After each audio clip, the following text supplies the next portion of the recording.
Shalom para pencinta Daily Bible Session. Bersama saya Janice Audrey Evilia bertemu kembali hari ini dengan tema besar iman yang bertumbuh, dan subtema hari ini tanggal 1 Juli 2026 adalah ketika iman harus memilih. Pernahkah kita berada dalam situasi di mana kita tahu apa yang benar tetapi tetap memilih yang lebih nyaman? Misalnya, kita tahu kita harus jujur, tetapi takut kehilangan keuntungan. Kita tahu kita harus mengampuni, tetapi ego kita berkata, dia belum pantas diampuni. Kita tahu Tuhan memanggil kita untuk hidup lebih sederhana, tapi hati kita terus mengejar apa yang dimiliki orang lain.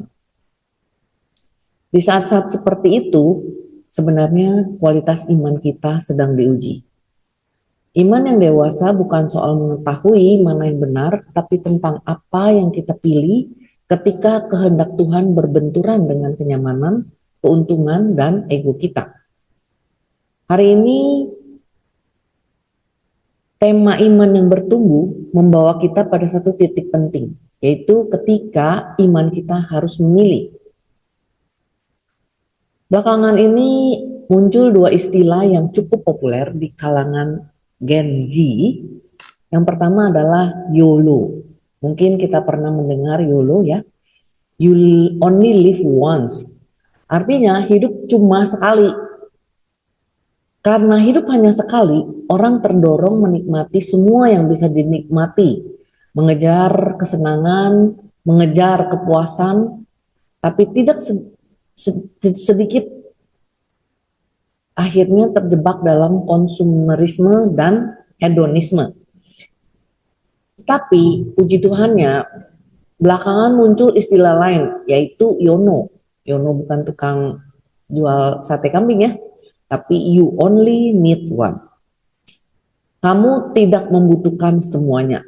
Tidak semua yang menarik harus dimiliki, tidak semua kesempatan harus diambil, tidak semua tren harus diikuti. Pilihlah yang sungguh-sungguh bernilai. Menariknya, Injil hari ini mengajak kita memilih antara dua cara hidup. Dalam Injil Matius, Yesus membebaskan dua orang yang kerasukan setan.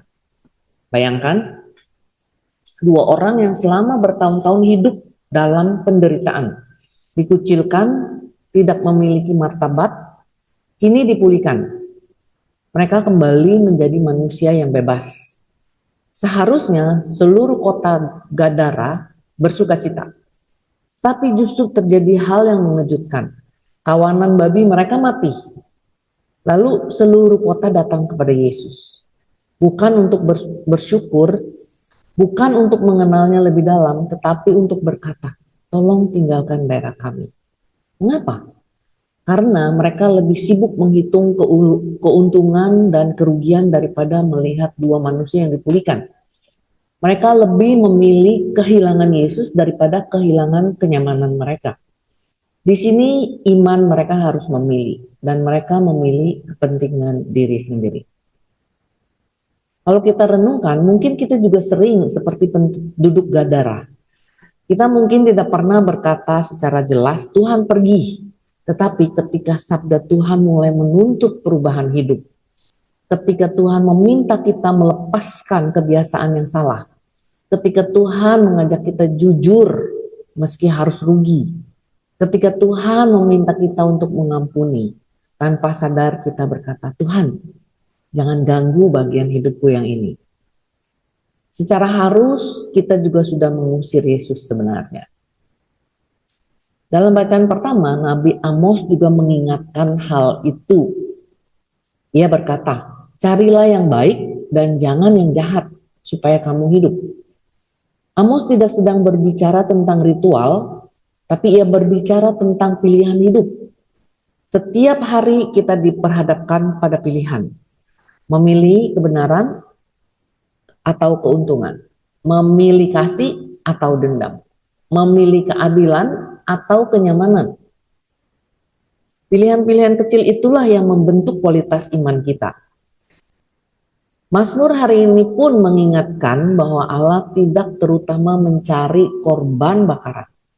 Yang Tuhan cari adalah hati yang sungguh mengasihinya. Artinya, iman bukan pertama-tama soal aktivitas keagamaan, tetapi soal orientasi, disposisi hati kita. Siapa yang menjadi pusat hati kita?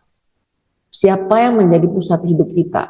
Apakah Kristus atau kenyamanan diri sendiri? Kalau dunia berkata, YOLO, you only live once, hidup cuma sekali, nikmatilah semuanya, maka sabda Tuhan hari ini mengajak kita melangkah lebih dalam. You know, you only need one. Kita tidak membutuhkan semuanya, kita hanya membutuhkan satu pribadi, yaitu Yesus Kristus. Ketika Kristus menjadi pusat hidup kita, keputusan-keputusan kita mulai berubah. Tidak lagi bertanya apa yang paling menguntungkan bagiku, tetapi apa yang paling memuliakan Tuhan. Disitulah iman mulai bertumbuh. Hari ini, mari kita bertanya kepada diri sendiri, apakah masih ada kawanan babi dalam hidupku? Mungkin itu rasa aman pada uang, mungkin gengsi, mungkin ambisi, mungkin kenyamanan, mungkin dosa yang selama ini tidak mau kita lepaskan. Apakah aku rela melepaskan semua itu? Asal tidak kehilangan Yesus. Karena pada akhirnya, iman bukan diukur dari seberapa banyak orang mengetahui tentang Tuhan, tetapi dari siapa yang kita pilih ketika Kristus dan kepentingan diri kita tidak lagi dapat berjalan bersama. Marilah kita berdoa dalam nama Bapa dan Putra dan Roh Kudus. Amin. Tuhan Yesus, ampunilah aku jika selama ini aku masih lebih memilih kenyamanan daripada kebenaran-Mu.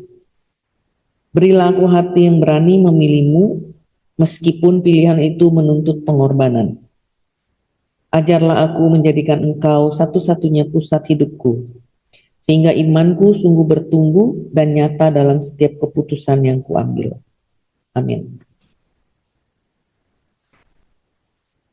Terima kasih sudah mengikuti renungan hari ini. Jika renungan ini memberkati Anda, jangan lupa like, subscribe, dan bagikan kepada keluarga atau sahabat agar semakin banyak orang mengalami sabda Tuhan setiap hari. Tuhan memberkati. Salam Sasipe.